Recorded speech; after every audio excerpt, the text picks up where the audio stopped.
नमस्कार साथियों, आप सभी का बहुत बहुत स्वागत है पीटीज आईएएस एकेडमी के एडिटोरियल एनालिसिस प्रोग्राम में। कैसे हैं आप सभी?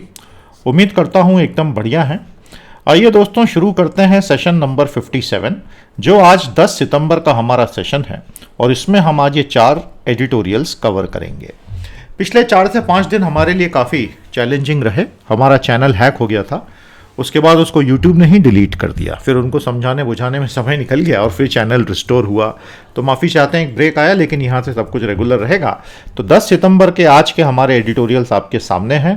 पहला हम इकोनॉमी का देखेंगे और उसके अगले 3 जो हैं वो national security, regional affair, current affairs, ये सब इन टर्म्स ऑफ अफगानिस्तान। बहुत बढ़िया आपका रिवीजन होगा, मज़ा आएगा। तो सभी सिंसियर स्टूडेंट्स का मैं फिर से स्वागत करता हूं। आप यूपीएससी कर रहे हो या स्टेट पीएससी कर रहे हो, आपको मज़ा आने वाला है, हमारे साथ आ ही रहा है। और अब आप 57वें सेशन पर आ गए हैं। तो अभी तक 250 से ज़्यादा हमने एडिट्स कवर कर लिए हैं। और अधिक रिच कंटेंट पढ़ने के लिए रोज़ाना साइट पर ज़रूर आएँ, civils.pteducation.com। बहुत ही रिच साइट है, जैसा कि आप देख रहे हैं। सब मिलेगा आपको यहाँ। स्टडी मटेरियल मिलेगा इंग्लिश में, हिंदी में।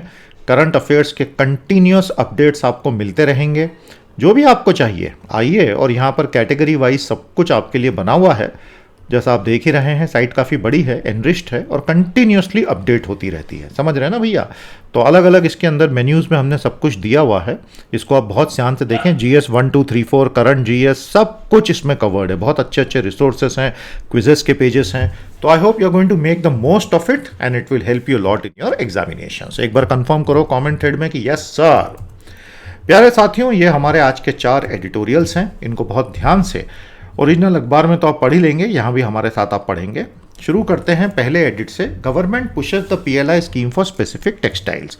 तो कुछ नियत प्रकार के टेक्सटाइल्स को अब विश्व बाजार में आगे बढ़ाने के लिए भारत सरकार ने प्रोडक्शन लिंक्ड इंसेंटिव स्कीम को अब टेक्सटाइल क्षेत्र के लिए भी लागू कर दिया है। जैसा कि आप जानते ही हैं, ये जो है प्रोडक्शन लिंक्ड इंसेंटिव स्कीम, सरकार इसको 13 सेक्टर्स के लिए लेकर आई और ये लाखों करोड़ों की स्कीम है। कॉरपोरेट को बोलेंगे निवेश करो, प्रोडक्शन करो, एक्सपोर्ट करो, और इतने इतने सैकड़ों करोड़ों के एक्सपोर्ट पर आपको इतना इतना इंसेंटिव हमारी तरफ से मिलेगा। तो बेसिकली हमारे सारे प्रोड्यूसर एक्सपोर्टर्स के लिए ये एक कॉरपोरेट सब्सिडी स्कीम के रूप में काम करती है। बात समझ में आ गई भैया? This is how the whole thing works. प्यारे साथियों, तो अब इसको देखना शुरू करते हैं। प्रीलिम्स, GS 3 और ऐसे के लिए ये बहुत कारगर होगी। GS 2 में भी, क्योंकि गवर्नमेंट पॉलिसी मेकिंग शामिल है, ये उसके लिए भी रेलेवेंट तो रहेगी ही। सरकार ने हाल ही में सितंबर में production linked incentive scheme textile sector के लिए भी जारी कर दी है। हजारों करोड़ों की स्कीम है, 10,000 करोड़ से ज़्यादा की।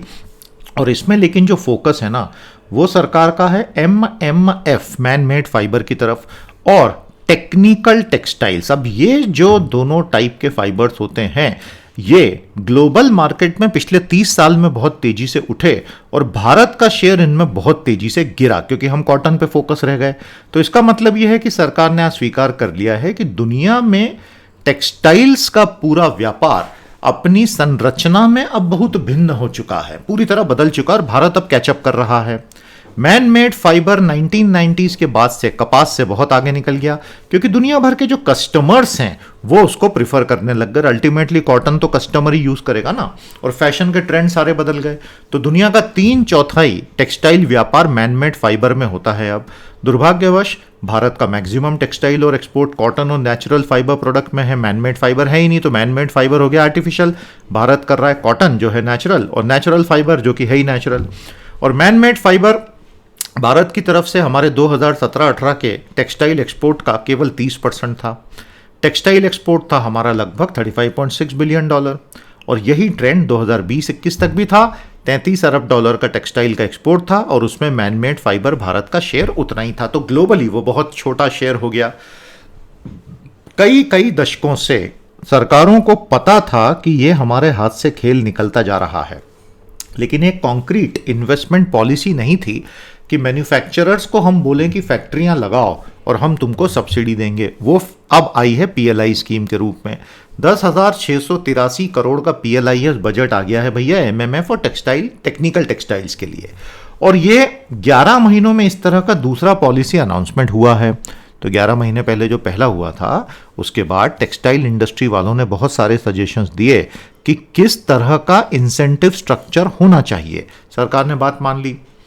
अब सरकार का लक्ष्य ये 10,683 करोड़ का जो सरकार इंसेंटिव देने वाली है, कॉर्पोरेट्स को सब्सिडी दे रही है बेसिकली। तो भारत में सिर्फ किसान सब्सिडी नहीं लेते हैं, कॉर्पोरेट्स भी भर भर के सब्सिडीज लाखों करोड़ों की लेते हैं अलग अलग नामों से। पीएलआई से एक स्कीम है। आज इस स्कीम का लक्ष्य है 40 man made fibre apparel product line, 14 man made fibre fabric lines और 10 सेगमेंट्स ऑफ टेक्निकल टेक्सटाइल। तो 40, 14, 10 यानी हो गए 64। ये 64 जो हैं दुनिया के ग्लोबल मार्केट के टॉप ट्रेड लाइन्स है और भारत का शेयर है 5%। तो इसको बढ़ाना है, करके दिखाना है। Industry wanted intermediate products included, सरकार ने मान लिया। 2 तरह का इंसेंटिव दे रही है सरकार। जो कंपनियां 300 करोड़ रुपए लगाएंगी प्लांट में, मशीनरी में, और 2 साल के भीतर ये स्पेसिफिक प्रोडक्ट उनका 600 करोड़ का टर्नओवर हो जाएगा, यानी बिक्री हो जाएगी, तो फिर सरकार उनको बोल रही है कि 5 साल तक पे तुमको इंसेंटिव देती रहूंगी। उसका अलग रेशियो है। दूसरा स्लैब है, जो लोग 100 करोड़ का निवेश करेंगे और 200 करोड़ का टर्नओवर या सेल्स करेंगे, उनके लिए दूसरा इंसेंटिव है। समझ गए? तो अब सारा खेल ये हो गया है कि स्कीमें तो अनाउंस हो चुकी हैं, लेकिन जो एंटरप्रेन्योर्स हैं, कंपनियां हैं जिनको बैंकों से पैसा ले लेके ये सब फैक्ट्रियां खड़ी करनी है, वो इस रिस्क रिवॉर्ड को कैसा देखेंगे और क्या वो अट्रैक्ट होकर पैसा लगाएंगे? क्योंकि पिछले 10 सालों से भारत में ग्रॉस फिक्स कैपिटल फॉर्मेशन में प्राइवेट सेक्टर का रेशियो गिरता जा रहा है, एकदम ठंडा पड़ा हुआ है प्राइवेट सेक्टर।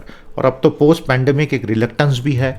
तो अगर जोश में आ गए तो फिर अगले 5 साल में कमाल हो सकता है। समझ में आया भैया?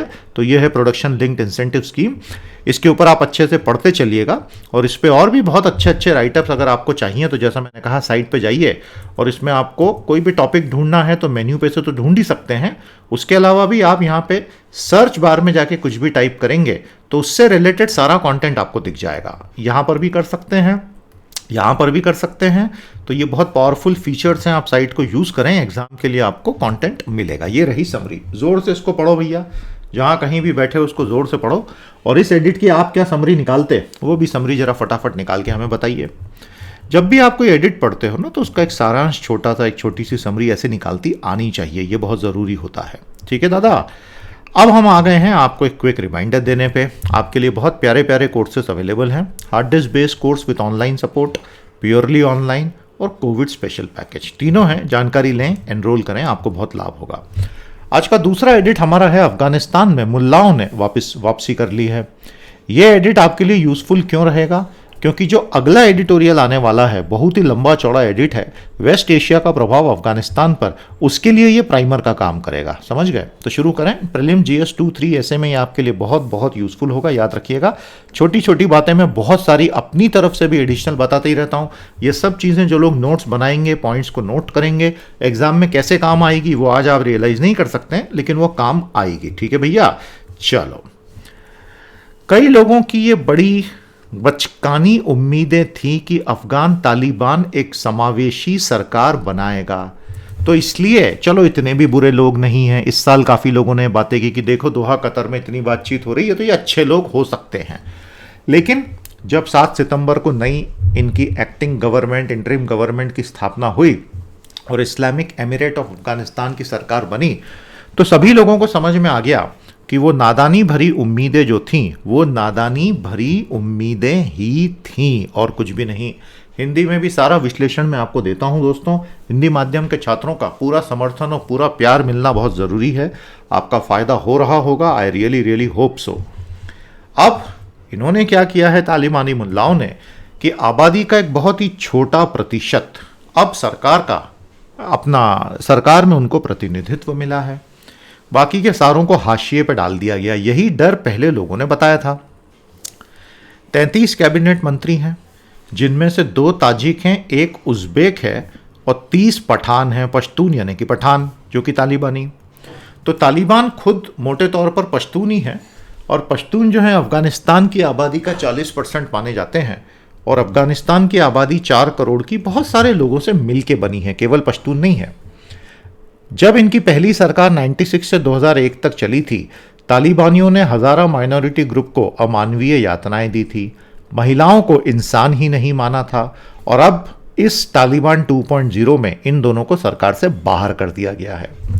यहाँ तक तो फिर भी ठीक है, लेकिन ये जो 33 महानुभाव बने हैं मंत्री, उनमें से 17 संयुक्त राष्ट्र की आतंकवादी सूची में हैं, जिसमें इनके नंबर 1 बॉस मुल्ला हसन अखुंद, ये खुद एक आतंकवादी हैं और ये यूनाइटेड नेशन की लिस्ट में है कि भैया ये सैंक्शन टेररिस्ट है। और दूसरे ऐसे महान अनुभव वाले लोग, सिराजुद्दीन हक्कानी, जो कि हक्कानी नेटवर्क का एक बहुत ही वायलेंट जो नेटवर्क है, और सिराजुद्दीन हक्कानी खुद भी एक बड़े वायलेंट टेररिस्ट हैं, वो इस सूची में हैं। तो जो मुल्ला हिबतुल्ला अखुंदज़ादा हैं, जो मुल्ला उमर के साथ में ही तालिबान को स्थापित किए थे, कमांडर ऑफ द फेथफुल बने हैं, अमीर उल मोमिनीन, और ये हैं मुल्ला हिबतुल्ला अखुंदज़ादा। ये पूरा का पूरा नया स्ट्रक्चर जो तालिबानियों ने बनाया है, वो उनका दुनिया को एक संदेश है कि तुम्हें जो करना है कर लो, हमें कोई फ़र्क नहीं पड़ता। तो दुनिया के लिए ये बहुत ख़तरनाक बात है कि आपका जो लेवरेज है इनके ऊपर वो बहुत लिमिटेड हो चुका है कि we don't care what you think of us. यही मैसेज है ना तालिबान का।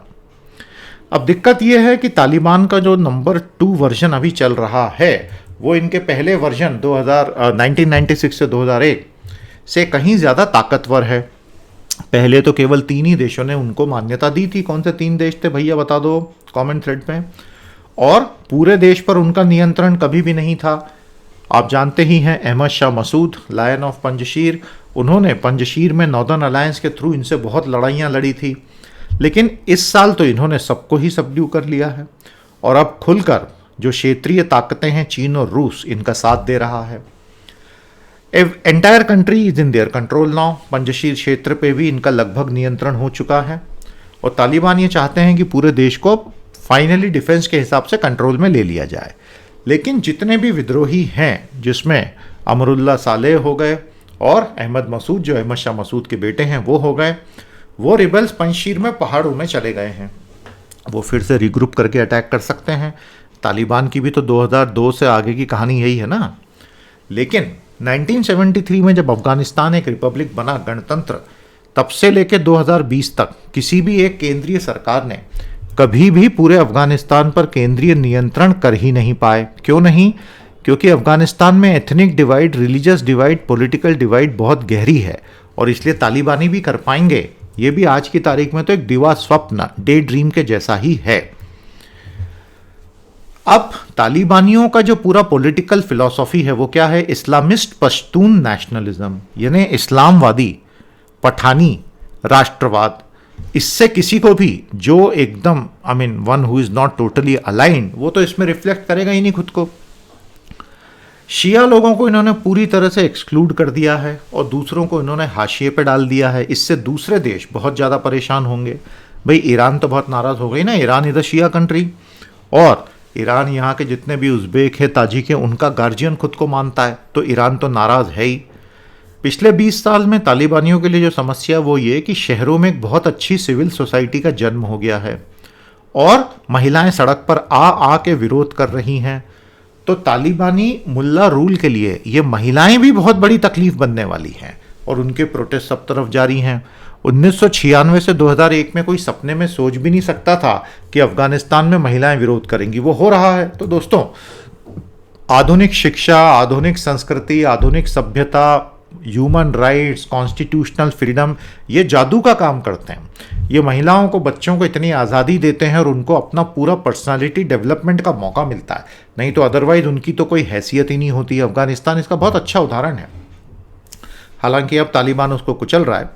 तो तालिबान जो है वो बहुत ही मूर्खतापूर्ण काम कर रहे हैं और 40 सालों से चले आ रहे ये युद्ध के सारे घावों को उन्होंने वैसा का वैसा छोड़ दिया है। आज उनकी जिम्मेदारी है कि एक टूटे हुए स्टेट को जोड़ें, रप्चर्ड स्टेट की हीलिंग करें, कुछ भी नहीं। एक्चुअली प्रॉब्लम ये है, हिंदू का एडिटर बोलता है कि तालिबानी लोग अगर कुछ अच्छा करना चाहें तो कर भी नहीं सकते, क्योंकि उनका डीएनए ही पूरा गड़बड़ है और they are not design to think in modern terms. तो वो कभी सोच ही नहीं सकते हैं और ये तो साबित हो चुका है। तो इसकी समरी आप कुछ अच्छी सी निकालिए और क्या आप एग्री करते हैं हिंदू के एडिटर से, ये बताइए और इसको पढ़ो बेटा जोर से। मैं पढ़ने को इसलिए बोलता हूँ, आप में से कई लोगों को अंग्रेजी में कॉन्फिडेंस नहीं होगा, जोर से पढ़ेंगे कॉन्फिडेंस भी आएगा। फिर आपकी इच्छा होगी कि आप खुद भी एक समरी निकाल के लिखो, तो बिल्कुल लिखो। एग्जाम में यही सब स्किल्स तो काम आती है ना। आईएएस के एग्जाम में writing skills matter a lot, और बूंद बूंद से घड़ा भरता है। साइट को रोजाना विजिट करें, आपको study material, current affair, Hindu analysis, download, UPSC exam analysis, MCQs for practice सब मिलेगा। अगले महीने यूपीएससी प्रीलिम्स की एग्जाम है। उसी सप्ताह में हम आपको question by question analysis paper 1 paper 2 दोनों का दे देंगे। बहुत बढ़िया एनालिसिस मैं हर साल बनाता हूँ। वो एनालिसिस पिछले कुछ सालों का अगर आपको देखना है तो साइट पर आएँ, और ये यहाँ ये सॉल्व पेपर की लिंक है, इसको खोल लीजिए। इसमें आपको पिछले कई सालों के हमारे ये पूरे सॉल्व पेपर की लिंक्स मिलेंगी। आपको मज़ा आ जाएगा, एक बार अच्छे से देख लो। एक एक क्वेश्चन का एनालिसिस है, रिटर्न में, हिंदी इंग्लिश में, और पूरा वीडियो एनालिसिस भी है। तो इसके लिए आप आइए civils.pteducation.com पर, ये सॉल्व पेपर की लिंक से क्लिक करेंगे तो ये पिछले इतने सालों के पेपर का पूरा सॉल्यूशन मिलेगा। एक बार देखो जाके, आपका पूरा एक दिन प्रोडक्टिवली इसमें कंज्यूम हो सकता है और एग्जाम में बहुत फायदा होगा। उसमें बहुत सारी मैंने ट्रिक्स, टेक्निक्स सब कुछ डिस्कस की हैं, तो आपको बहुत फायदा मिलेगा। एक्स्ट्रा मार्क्स स्कोर कर सकते हो क्योंकि ट्रिक्स और टेक्निक से फायदा होता है। ठीक है भैया। आज का तीसरा हमारा एडिट, पश्चिम एशिया के देशों का प्रभाव आने वाले सालों में अफगानिस्तान पर बहुत ज्यादा होगा। हालांकि 2021 की सरकार बनाने में पाकिस्तान का प्रभाव सबसे ज्यादा था, लेकिन यहां से आगे नहीं। प्रीलिम, GS2, GS3 ऐसे में आपको ये काम आएगा। आइए दोस्तों समझते हैं इसमें आपके जितना भी world politics, international relations, foreign affairs का एक रिवीजन करना है। आप बहुत खुश हो जाओगे इस एडिट के बाद। जो interim council of minister announce हुई है विजेता तालिबानियों की 7 सितंबर को, उसमें साफ दिखाई दे रहा है कि पाकिस्तान के मनमाफिक सारा काम हुआ है। ISI का जो चीफ है जनरल, लेफ्टिनेंट जनरल फैज़ हमीद, वो खुद वहाँ गया था काबुल सरकार बनने से पहले, और एक तरह से उसने 20 साल के इस पाकिस्तानी प्रोजेक्ट पर सफलता की मोहर लगा दी, क्योंकि पाकिस्तान ही चाहता था कि तालिबान को सरकार मिले और वो जो सरकार बने वो पाकिस्तान के इंटरेस्ट का ध्यान रखे। जो एक्टिंग प्राइम मिनिस्टर है मुल्ला हसन अखुंद, वो एक्चुअली हो सकता है बहुत लंबे समय तक प्राइम मिनिस्टर नहीं रहें, टेम्पररी हों, क्योंकि तालिबान की रैंक एंड फाइल में उनको कोई बहुत बड़ा आदमी नहीं माना जाता। उन्होंने ऐसे कोई बड़े कारनामे नहीं किए हैं, और बड़े कारनामों से आप समझ ही लो आशय क्या है। Though he was very close to the founder Mullah Omar, लेकिन मुल्ला हसन अखुंद जो अभी बॉस बने हैं वो इतने बड़ा नाम नहीं है तालिबान में। जो उनके डेप्यूटी बने हैं अब्दुल गनी बरादर, ये बहुत बड़ा नाम था, लेकिन पाकिस्तान ने उनको डेप्यूटी बना दिया। खुद पाकिस्तान ने इस व्यक्ति को 8 साल जेल में रखा था। क्यों रखा था? क्योंकि उसने हामिद करजाई के साथ डायरेक्ट बातचीत करना शुरू कर दी थी, और पाकिस्तान बहुत भड़क गया था 2010 में।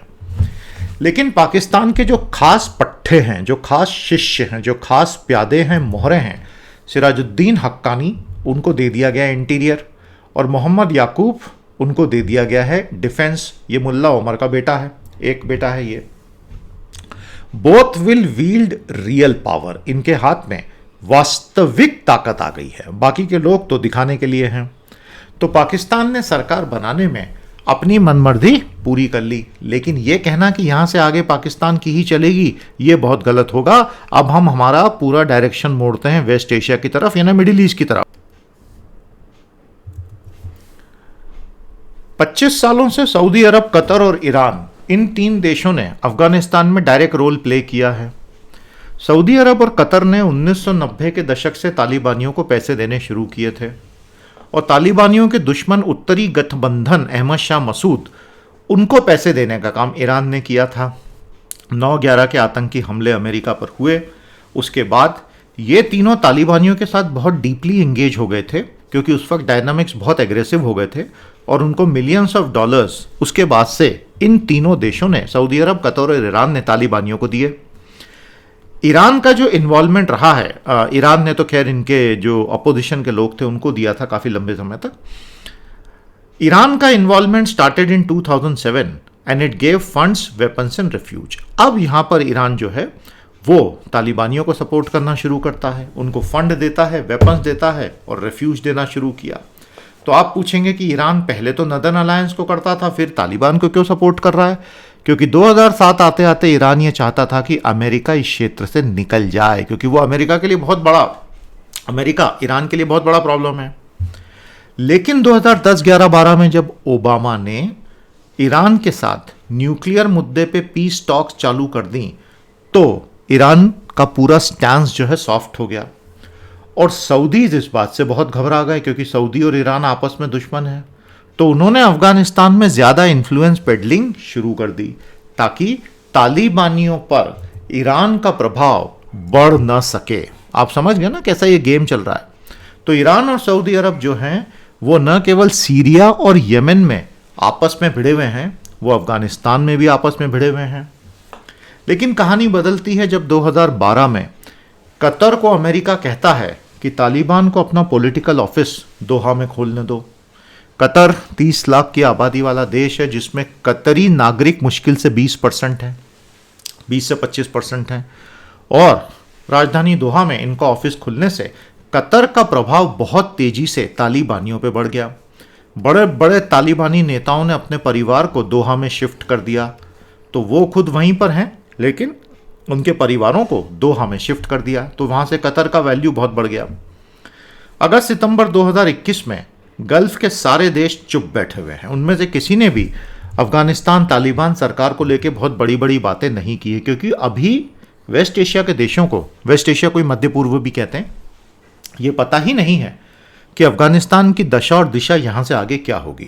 क्या यूनाइटेड रह पाएगा, ह्यूमन राइट्स का क्या होगा, टेरर हेवन बनेगा या नहीं, ये किसी को नहीं पता है। तो एक बार कमेंट थ्रेड में हमें जल्दी से the difference between heaven and heaven बता दो जल्दी से, है ना, दोनों अलग शब्द है, पता है ना भैया, एक समान तो यूज नहीं करते थे आज तक। अब इन सभी को डर ये लग रहा है कि इराक सीरिया से हजारों अतिवादी लोग, चरमपंथी लोग, आतंकवादी लोग अफगानिस्तान में पहले से मौजूद फॉरेन मर्सिनरीज के साथ मिल न जाएं। तो अब 3 सेट ऑफ प्लेयर अफगानिस्तान में काम कर रहे हैं, फर्स्ट, सेकंड एंड थर्ड। यह है पहला समूह देशों का, यह है सेकंड और यह है थर्ड। तो कौन सा है पहला? Pakistan Saudi Arabia coalition. यही लोग हैं जो तालिबान जब युद्ध लड़ रहा था तो उसको पूरी तरह से सपोर्ट करते थे। लेकिन दोनों को पता है कि 1990 के दशक का तालिबान कितना खतरनाक था। So both Saudis and Pakistanis are very cautious now. दूसरा ग्रुप है टर्की और कतर। ये एक इस्लामिक कोलिशन है और तालिबानियों के साथ इनकी इस्लाम को लेकर आइडियोलॉजिकल सिमिलैरिटीज हैं, लेकिन दोनों चाहते हैं कि मॉडरेशन हो और इंक्लूसिवनेस हो। अब तालिबान ने तो मॉडरेशन को भी त्याग दिया, इंक्लूसिवनेस को भी त्याग दिया। मॉडरेशन यानी मध्यम मार्ग श्रेष्ठ मार्ग, जो गौतम बुद्ध का भी संदेश रहा, और इंक्लूसिवनेस यानी समावेशन, यानी आप हर वर्ग के लोगों को अपने साथ लेके चलो। जैसे भारत में कोई भी सरकार बनाता है तो कोशिश करता है कि हर धर्म, हर जाति, हर भाषा, हर क्षेत्र के लोगों को प्राथमिकता दे। वो रेशियो बदलता रहता है लेकिन कोशिश तो कम से कम होती है। यहां तो वो भी नहीं है। अब टर्की जो है वो सऊदी अरेबिया का डॉक्ट्राइनल एंटागोनिस्ट है, क्योंकि इस्लाम की जो डॉक्ट्रिन्स हैं उसमें टर्की और सऊदी अरेबिया आई टू आई नहीं देखते हैं। और कतर जो है वो सऊदी अरेबिया का दुश्मन रहा है क्योंकि पॉलिटिकल इस्लाम को, मुस्लिम ब्रदरहुड को उसने सपोर्ट किया है और ईरान से दोस्ती कर ली है कतर ने। तो सऊदी अरेबिया ने इसीलिए कतर पे कई सालों का प्रतिबंध लगा दिया था जीसीसी की तरफ से। तीसरा, ईरान के जो हार्ड लाइनर्स हैं, कट्टरपंथी मुल्ले ईरान के जो हैं शिया, वो बहुत खुश हैं कि अमेरिका का अपमान हुआ और उसको भागना पड़ा। लेकिन ईरान को भी बहुत अच्छे से एक बात याद है। कौन सी बात याद है? कि भाई ईरान तो एक शिया देश है ना, और किस प्रकार से तालिबान 1.0 ने 1996 से 2001 में शिया लोगों का नुकसान किया था और खुद ईरान का भी नुकसान किया था। तो ईरान का ऐसा कहना है कि अफगानिस्तान में रहने वाले हज़ारा, ताजिक और उज़्बेक का मैं गार्जियन हूँ, और इसीलिए अभी जब पंजशीर में पाकिस्तान ने डायरेक्टली मिलिट्री सपोर्ट दिया रिबल्स को मारने के लिए, तो ईरान ने उसका खुलकर विरोध किया। अदर देन ऑल दिस, क्योंकि पंजशीर में उज़्बेक और ताजिक लड़ रहे इनसे, पश्तून से, इस सब के अलावा संपूर्ण वेस्ट एशिया को एक बात समझ में आ गई है कि अमेरिका के यहाँ से बाहर निकलने के बाद वेस्ट एशिया में सिक्योरिटी का ढांचा बनाना पड़ेगा। तो इन्होंने 2 ऑप्शंस पे बात की। पहला ऑप्शन ये है कि इजराइल को अपने साथ ले लो और उसकी मदद से, सभी अरब गल्फ स्टेट्स की मदद से एक सिक्योरिटी आर्किटेक्चर बना लो और ईरान से भिड़ो, क्योंकि इजराइल तो खुश हो जाएगा। दूसरा विकल्प यह है एक कॉम्प्रिहेंसिव क्षेत्रीय सुरक्षा व्यवस्था बनाएं जिसमें हार्ड मिलिट्री पावर की गारंटी चाइना और रशिया देंगे। अब चाइना और रशिया दोनों ने, ईरान हुआ, सऊदी हुआ, टर्की हुआ, अफगानिस्तान हुआ, पाकिस्तान हुआ, पिछले 10 साल में इन दोनों देशों ने सबके साथ रिश्ते अच्छे बना लिए हैं। आपको तो पता ही है, चाइना ईरान का लंबा डील भी हो चुका है। कौन सी डील थी बताओ? जो पहला ऑप्शन है कि इजराइल को साथ ले लो, इजराइल में जितने फॉरेन पॉलिसी हॉक्स यानी कि जो आक्रामक विदेश नीति की बात करते हैं, वो तो चाहती हैं कि वो हो जाए, क्योंकि सारे अरब लोग इजराइल के साथ जुड़ेंगे बिना फिलिस्तीन मुद्दे पे सवाल जवाब किए। लेकिन इस करने में दिक्कत यह है, इसको करने में, कि जो खाड़ी के देशों की आबादी है वो अभी भी फिलिस्तीनियों के लिए दिलों में जगह रखी हुई है। अल्टीमेटली तो इजराइल जहां आज है, 1948 में तो वहां पैलेस्टाइन ही था ना, और इजराइलियों को वहां बुलाया गया था। और आने के बाद वो तो जब आए थे तो जहाज पे बैनर लगा लगा के आए थे कि यूरोप ने हमें बर्बाद कर दिया, तुम लोग कम से कम हमें जगह दे देना।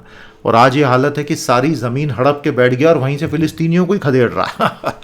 तो जो हिटलर ने यहूदियों के साथ किया, यहूदी एक नए युग में नए फ्लेवर में फिलिस्तीनियों के साथ कर रहे हैं। शायद हम होमो सेपियंस की पूरी प्रजाति ऐसी है कि हमें अत्याचार करने में ही आनंद आता है, भले ही हम पर अत्याचार हुए हों। दूसरा ऑप्शन जो है उसमें अब ऐसा लग रहा है कि एक रीजनल आर्किटेक्चर बन जाएगा माइनस अमेरिका। समझ गए ना कैसे? जो गल्फ कोऑपरेशन काउंसिल के स्टेट्स हैं उन्होंने कतर से दोस्ती कर ली है, ब्लॉकेड खत्म। ईरान और सऊदी अरेबिया आपस में बातें करना शुरू कर चुके हैं। टर्की मिस्र से बात कर रहा है और अब सऊदी अरब से भी बात कर रहा है, और ये सब बिना अमेरिका के। तो इसका मतलब चाइना और रशिया ने इनको कन्विंस कर लिया है कि भाई आपस में कट्टी कट्टी खत्म करो और बुच्ची कर लो, दोस्ती कर लो।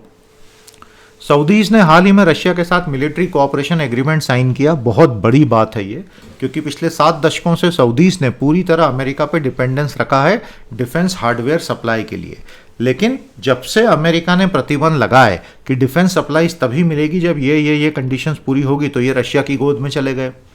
इराक में भी हाल ही में 2 कॉन्फ्रेंसेस हुई। एक में इराक, जॉर्डन, इजिप्ट का इकोनॉमिक कोalition बना, और दूसरे में बहुत सारे देशों के बीच में शेयर्ड चैलेंजेस पे बात हुई। इन सभी में अमेरिका कहीं से कहीं मौजूद ही नहीं था। तो एक बात तो तय है, पूरे क्षेत्र में एक नया रीजनल सिक्योरिटी आर्किटेक्चर बन रहा है और उसमें अमेरिका का अता पता नहीं होगा, और पाकिस्तान का रोल भी आने वाले समय में बहुत लिमिटेड होने वाला है। आया मज़ा? आखिरी लाइन में तो मज़ा आया ही होगा। ये रही समरी। पढ़ दो बेटा इसको ज़ोर से, और जो कुछ आपने पढ़ा उसकी समरी आप भी निकालो और लिखो। सेशन को लाइक और शेयर कर लेना, चैनल के साथ जुड़ो। बड़ी मुश्किल से हैक्ड और डेड चैनल को जिंदा करके वापस लाया हूँ यार। तो अब तो पूरा सपोर्ट बनता है, यस और नो। चलिए दोस्तों, अब आ गए हैं आज के चौथे और अंतिम लेख पर। GS23 SAO प्रीलिम्स में काम आएगा। आज का हमारा 57 सेशन है। तो अभी तक आप जैसा कि जानते ही हैं, लगभग 300 के आसपास आपके साथ हमने एडिट डिस्कस कर लिए होंगे। पढ़ते रहें। आज का चौथा एडिट है कि राष्ट्रीय सुरक्षा की पूरी अवधारणा सारे विश्व में बहुत फंडामेंटल शिफ्ट के दौर से गुजर रही है। पहले जैसा सोचा जाता था, अब राष्ट्रीय सुरक्षा का पूरा खाका, पूरा फ्लेवर चेंज हो चुका है। वैश्विक सुरक्षा परिस्थितियां इतनी तेजी से पिछले महीनों में बदली हैं कि नेशनल सिक्योरिटी पॉलिसी का पूरा फ्रेमवर्क ही बदल गया है। क्या क्या चैलेंजेस दिख रहे हैं, इसको इन्होंने नाम दिया है द 4 C's। 4 C's दिखाई दे रहे हैं। चाइना का उदय हो गया है, क्लाइमेट चेंज की समस्याएं बढ़ गई हैं, काउंटर टेररिज्म का चैलेंज खड़ा हो गया है, और कोविड पैंडेमिक तो खत्म ही नहीं हो रहा है, चलता ही जा रहा है, चलता ही जा रहा है। सी। समझ गए? नई व्यवस्था बन नहीं पाई है, लेकिन पुरानी व्यवस्था टूटती चली जा रही है। तो दुनिया के सभी देशों को जीरो से अपने आप को रीअसेस करना पड़ रहा है। सारे अजम्पशन खत्म और लोग अब A to Z बात कर रहे हैं। अमेरिका में ये हो रहा है कि पॉलिसी मेकर ये बोल रहे हैं कि पहले जो ट्रंप ने कहा था हम उसी पॉलिसी को कंटिन्यू करेंगे। Foreign policy is domestic policy and domestic is foreign, मतलब दोनों एक ही हैं, अलग नहीं होती। नेशनल सिक्योरिटी एडवाइजर अमेरिका के हैं जेक सलिवन। तो जेक सलिवन ने अभी ये कहा कि अमेरिका घरेलू स्तर पे बहुत सारी चुनौतियों से जूझ रहा है। कौन सी चुनौतियां भैया? पैंडेमिक फिर से आ गया ना वहाँ पे, क्योंकि बहुत सारे स्टेट्स में लोगों ने मास्क नहीं लगाया। Economic crisis, climate crisis, tech crisis, threats to democracy itself. 6 जनवरी को रिपब्लिकन्स ने धावा बोल दिया था पार्लियामेंट पे। Racial injustice, black lives matter, inequality, plutocrats द्वारा इनकम और वेल्थ पर एक तरफा कब्जा, ये डोमेस्टिक क्राइसिस हैं, लेकिन जेक सलीवन कहते हैं कि ये सारी क्राइसिस जो हैं they will reflect in the kind of associations America will build for the future world wide. तो कौन से मापदंड होंगे? हम जो कुछ कर रहे हैं, जेक सलीवन कहते हैं, क्या ये एक आम अमेरिकन के लिए लाइफ को बेहतर, ईजियर, सेफर बनाएगा या नहीं? पैरेलल में जो इनके विदेश मंत्री हैं, secretary of state Antony Blinken, वो कहते हैं कि फॉरेन और डोमेस्टिक अब एक ही हो गया है। एक्चुअली राष्ट्रपति बाइडेन का इलेक्शन कैंपेन और foreign policy for the middle class के ऊपर बेस्ड था, तो उनके एनएसए और सेक्रेटरी ऑफ स्टेट यही गाना दोहरा रहे हैं। बाइडेन ये चाहते हैं कि he wanted an America that would invest in people, innovation and uniting of democracies, कि भाई दुनिया भर के लोकतंत्र जो हैं आपस में एक हो जाएं और हर तरह की असमानता से हम लड़ें और प्रीडेटरी ट्रेड प्रैक्टिसेस जैसे चाइना की होती हैं उससे भी लड़ें। अमेरिका ने ये एक्सेप्ट कर लिया है कि पहले शीत युद्ध में 1945 से लेकर 1991 तक आपको न्यूक्लियर वेपन्स चाहिए, मिसाइल चाहिए, एयरक्राफ्ट कैरियर चाहिए, ओवरसीज बेसिस चाहिए। आज 21वीं सदी में 2020 के बाद इन चीज़ों का कोई इतना मूल्य नहीं रह गया है। अमेरिका को अब अपनी डोमेस्टिक इंडस्ट्री को जिंदा करने की चिंता है, मेजर टेक्नोलॉजीज में चाइना को पीछे छोड़ने की चिंता है, सप्लाई चेन्स को मजबूत बनाने की इच्छा है, साइबर अटैक जो रोज रोज हो रहे हैं अमेरिका पे उससे लड़ना है, और क्लाइमेट चेंज से तो लड़ना ही नहीं, तो पृथ्वी खत्म हो जाएगी तो आप क्या करोगे? सभी बड़े देश जो हैं, ऑथर कहते हैं, अब ये कोशिश कर रहे हैं कि भाई फॉरेन पॉलिसीज ऐसी बने जो हमारी डोमेस्टिक कॉन्स्टिट्यूएंसीज को भी अच्छा लगे। लेकिन ऐसा नहीं है कि अभी कोशिश कर रहे हैं, हमेशा से ऐसा हुआ है, क्योंकि अगर स्थानीय लोगों को पॉलिसीज अच्छी नहीं लगेंगी तो वो तो अगले चुनाव में आपको वैसे ही हरा देंगे। ये तो हर किसी ने समझा, लेकिन ट्रंप का उदय जिस प्रकार हुआ 2017 में, अमेरिका में लिबरल्स और कंजर्वेटिव दोनों ही बुरी तरह से चकित रह गए, क्योंकि पॉलिसी मेकिंग के बीच में और अमेरिका का जो हिंटरलैंड है, यानी कि वहाँ का दूर दराज का ग्रामीण क्षेत्र जिसमें ज़्यादातर वाइट्स रहते हैं, दोनों के बीच का गैप ट्रंप ने खुल के सामने रख दिया था। प्रेसिडेंट बाइडेन इंटीग्रेटेड पॉलिसी बना रहे हैं, अपने सारे डिपार्टमेंट्स को साथ लेके चल रहे हैं, क्योंकि उन्होंने ट्रंप के इस पूरे खेल से बहुत कुछ सीखा। Foreign policy, economy, domestic policy, technology policy. Bharat को भी 2020 पैंडेमिक में समझ में आया कि आखिर हम चाइना के इंपोर्ट्स पर इतना निर्भर कैसे हो गए, और पीएलए सोल्जर्स के साथ हमारे सैनिक भिड़े हुए थे, तब ये एक बहुत सोबरिंग रियलाइजेशन था इंडिया के लिए। और इस तरह आपूर्ति श्रृंखला पर जो हमारी निर्भरता बनी हुई थी, भारत सरकार ने उसको नेशनल सिक्योरिटी इशू मान लिया और उसको इग्नोर नहीं कर सकते। तो भारत ने क्या किया है? भारत ने धीरे धीरे कुछ एरियाज में अपनी खुद की इंडस्ट्रीज अब बनाना शुरू कर दी है। उसके अलावा फ्री ट्रेड एग्रीमेंट नए नए देशों के साथ हम करने के लिए निकल पड़े हैं। हमारे सेना के चीफ जनरल एम नरवणे ने भी हाल ही में कहा कि भाई नेशनल सिक्योरिटी से वॉरफेयर और डिफेंस नहीं होती, food, health, finance, energy, environment भी होती, होल ऑफ गवर्नमेंट अप्रोच चाहिए। ये बहुत बड़ी बात है आर्मी चीफ का ऐसा बोलना। नाउ दुनिया पोस्ट कोविड पैंडेमिक फेज में धीरे धीरे आ रही है, हालांकि कोविड अभी है और रहेगा, लेकिन देशों के पास पैसे खत्म होते जा रहे हैं। तो सभी को कहीं ना कहीं सिविलियन मिलिट्री सिनर्जी तो बनानी ही पड़ेगी। जैसे भारत में जब हम डिफेंस प्रोक्योरमेंट के स्वदेशीकरण की बात करते हैं, इंडिजिनाइजेशन, तो ये इंडिजिनस बड़ा प्यारा शब्द है दोस्तों। मैं आपको एक छोटा सा होमवर्क दे रहा हूं, जल्दी से उसको कंप्लीट करके कमेंट थ्रेड में लिखो, what is the difference between ingenuous, एक एक सेंटेंस भी बना देना इसके ऊपर, इंजीनियस एंड इंडिजिनस, है ना। ये तीनों बहुत प्यारे शब्द हैं अंग्रेजी के, इन तीनों के बीच का अंतर हमें ज़रूर बताएं। और अगर अंग्रेजी आपके लिए ज़रा भी दिक्कत है तो हमारे बहुत प्यारे कोर्सेस हैं। एक है इंग्लिश क्रैकर का कोर्स, 100 सेशंस का कोर्स है, एक एक सेशन 1.25 घंटे का है। जिस किसी को भी कॉम्पिटिटिव एग्जाम की इंग्लिश पढ़नी है तो मेरी साइट पर आकर आप इंग्लिश क्रैकर कोर्स में एनरोल कर लो। आपको इतना फ़ायदा होगा, 6 महीने के भीतर आपकी अंग्रेजी इतनी दुरुस्त हो जाएगी। तो वो एक कोर्स है। ये तीनों के बीच का अंतर बताओ बेटा। तो प्यारे साथियों, इसके अंत में हम आ गए हैं कि आज के बाद अगले 10-20 सालों में दुनिया भर की सरकारों को अपने एंड्स, वेज और मीन्स को ऐसा यूज करना होगा कि वो बैलेंस में आ जाएं, and all instruments of statecraft will have to bring the foreign and domestic together.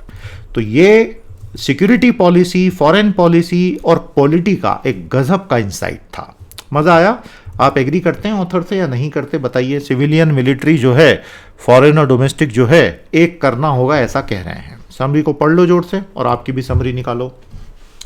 Indian air force ने 56 C-295MW ट्रांसपोर्ट एयरक्राफ्ट को खरीदने की बात की है और इसके लिए प्राइवेट कंपनियों को भी कॉन्ट्रैक्ट मिले हैं। और हिंदू ने इसमें समझाया है कि ये प्रोजेक्ट क्यों एयरफोर्स के लिए बहुत ज़्यादा क्रूशल है। गुजरात हाई कोर्ट ने सरकार को बोला है कि इंटरफेथ मैरिज का एक मामला है, उसमें तुम क्यों टांग अड़ा रहे हो, जबकि उसमें जो लड़की है उसने ये स्पष्ट बोल दिया है कि मैं अपनी मर्जी से शादी करके गई और पूरी झूठी एफआईआर लिख के सबको फंसा दिया गया है। बहुत ही गंभीर मामला हो गया है ये। The right to marry any person of any faith of your choice is part of articles 19 and 21। लेकिन भारत के राज्य अलग अलग तरीकों से लव जिहाद के कानून बनाते जा रहे हैं जो उन फंडामेंटल फ्रीडम्स पे सीधा हनन हो रहा है। ऐसा गुजरात हाई कोर्ट का ऑब्जर्वेशन है। बघेल साहब का कद बहुत बड़ा हो गया है। ये बहुत अच्छी खबर है, आपको छत्तीसगढ़ की पॉलिटिक्स समझने में मदद मिलेगी। बहुत तगड़ा पॉलिटिशियन है। हाल ही में अपने पिताजी को जेल में डाल दिया क्योंकि उन्होंने ब्राह्मणों के बहिष्कार की बात की थी, तो अपने पिताजी पर एफआईआर करके उनको 14 दिन की न्यायिक हिरासत में भिजवा दिया है। और ये काफ़ी ताकतवर पॉलिटिशियन है, कांग्रेस के लिए उनको मैनेज कर पाना दिक्कत हो रही है। ऐसी खबर है, सही गलत जो भी है। इमरजेंसी लैंडिंग स्ट्रिप्स का काम चल रहा है। Force multiplier. काबुल में तालिबान ने सारे डेमोन्स्ट्रेशंस को इलीगल बोल दिया है, तो सारे डेमोन्स्ट्रेशंस बंद हो गए हैं। अल कायदा अफगानिस्तान में वापसी करेगा, पेंटागन के चीफ लॉयड ऑस्टिन ने ये चेतावनी दी है। ब्रिक्स की सभा हुई, प्रधानमंत्री ने उसको एड्रेस करते हुए कहा अफगानिस्तान के भीतर सभी समूहों को साथ लेकर इंक्लूसिव डायलॉग होना चाहिए। अनफॉर्चुनेटली वर्तमान में भारत के सारे पत्ते अफगानिस्तान में फेल हो गए हैं और हम पूरे अफगानिस्तान के डायलॉग से ही बाहर हो चुके हैं। लेकिन समय बदलते देर नहीं लगती, कल क्या हो किसको पता, अभी जिंदगी का ले लो मजा। भारत सरकार ने NIRF की रैंकिंग्स जारी कर दी हैं। NIRF की जो लेटेस्ट रैंकिंग्स हैं उसमें IITs का परफॉर्मेंस काफ़ी अच्छा है, नॉन IITs का भी पूरा इसके अंदर आपको डिटेल मिलेगा। कोर्सेज की जानकारी लें, साइट को रोज़ विजिट करें। फिर से आपको बता दूं, यहाँ आपको सब कुछ मिलेगा। सिंसियर स्टूडेंट्स के लिए ये पूरा का पूरा खजाना है। आइए सारे मेन्यूज़ का अच्छे से एक बार देखिए। GS 1 2 3 4 current, everything is there for all sincere students. हर तरीके से बहुत अच्छे से इसको कैटेगराइज करके सिस्टमैटिक ढंग से बना के सब रखा गया है। आप जितना आएंगे पढ़ेंगे उतना आपको फ़ायदा होगा। सॉल्व पेपर्स का तो मैंने आपको बता ही दिया है। प्रीलिम्स आ रहा है, उसके पहले पिछले 7-8 सालों के सारे पेपर्स का question by question Hindi English और वीडियो एनालिसिस सब कुछ है। काफ़ी मेहनत गई है इसके अंदर, आपके फ़ायदे के लिए है। फ्री अवेलेबल है रिसोर्स, यूज़ कीजिए। आज के लिए इतना ही। अब हम आपसे कल भेंट करेंगे सेशन नंबर 58 में। बहुत बहुत धन्यवाद। नमस्कार।